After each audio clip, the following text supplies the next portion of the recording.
I think at this point, I think it's more about him now. It's more about, before season one, it was really about Charlie. It was about, his crush on the girl and what's right, what's wrong. But I think that when you're being used in war, so to speak, the lines can be blurred a little bit. And then the only thing that you have left to look back at is yourself and saying, wait a minute, what am I doing? How am I being used? How am I taking part? What's my part in all this? And so I think that I know Jason doesn't want to lose himself, and so I think that that'll be his point. What His line that he draws. mentioned? We'll see how it plays out. Sorry, you mentioned obviously not Jason not wanting to lose himself and that being a big part of the journey. Do you feel like the mind control or Neville is more of the controlling factor for him in terms of possibly actually losing himself? Is he fighting Neville as much as he's fighting this other part of him? I would say no to that. My answer would be no. I think that with Neville there is an acceptance there now. There's he knows who his dad is. He's pointed a gun to his head. He's threatened to kill him. He's punched him. And I don't think there are any surprises there. I think that being manipulated by the government, so to speak, and he was fighting for the militia. He was fighting for them. He was one of their soldiers, and then so for them to just completely abuse his mind and take that from him, that's the line.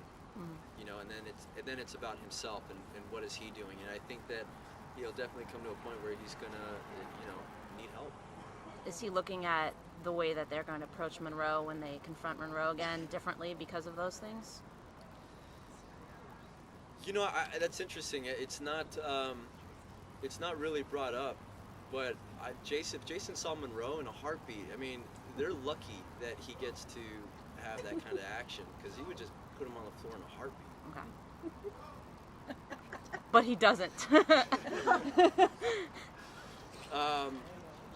It's interesting. I actually thought about that when I was here. I was like, I haven't seen Monroe since season one, and even then he was tied up.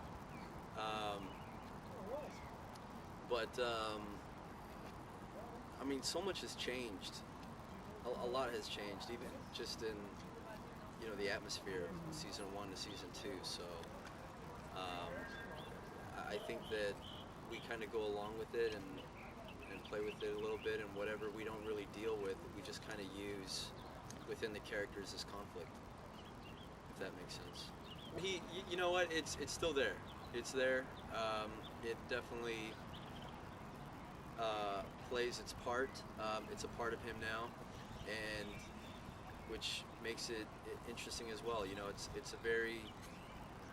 I try to approach it as kind of like a post-traumatic stress, element to him a bit. It's something that he's been messed with, and not by just dad, but also by something bigger, and that's scary. So it's interesting to play, but it definitely it's there. Question of him wondering who he really is. It's almost like like Frankenstein's story in a way. You know what I mean? It's like he's been manipulated by his father, and then fighting for what he believes is good, and being like the morality of the situation and of that dynamic, and then to be completely broken down by the government and reassembled. Where's his identity? And I think that that's where his questions come to play about himself, and at some point you have to take the stand, and then that creates more conflict with the father. But he's definitely reassembled, and it's not a fun thing.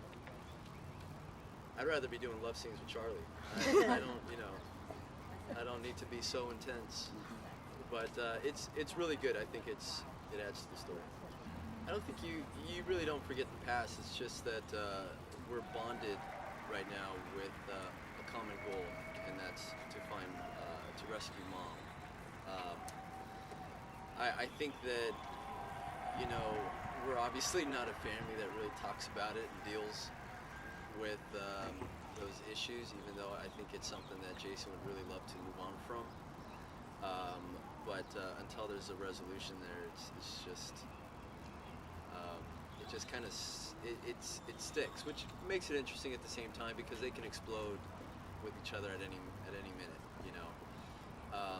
But you know, both characters, it's you know, I think Jason's kind of getting to his breaking point a bit, and you know, and Neville is a little psychotic. So one of the things that I really liked about it was they kind of liked each other with a look, you know, as cheesy as that sounds. So I think that whatever goes on between them and the trust issues that are there, you know, it's like when they see each other, it just kind of takes you right back there again, and you know. So what's going to happen with Connor being around? Who? No, it makes it interesting. It's like a little bit of a love triangle, and obviously jealousy, and but it's, you know, I mean, it's all fun. It's definitely fun. No, Miles has it out for him. Monroe is a psychopath who just happens to be with the group now. Charlie closed the doors on him. Neville is just, you know, a psychopath. And, you know, I mean, who do you really trust there? You know, Connor is Monroe's son. So yeah, you kind of have to trust yourself. That's why I'm saying, like, it's interesting to kind of have the group together because we all have a common goal and we're fighting for the same thing, but we don't really trust each other. So You know. what's the justification you've given yourself as an actor for why he doesn't just leave them? Like, do you feel like when this goal is accomplished, he would just leave them at this point? If he doesn't trust anyone? He'd probably stay for Charlie. Okay. You know, he'd probably wait around for a second to see what's going on there. But that and I think as much as, you know, people who say they like being alone, you like company. And that company is probably a little bit more refreshing than Dad. Right?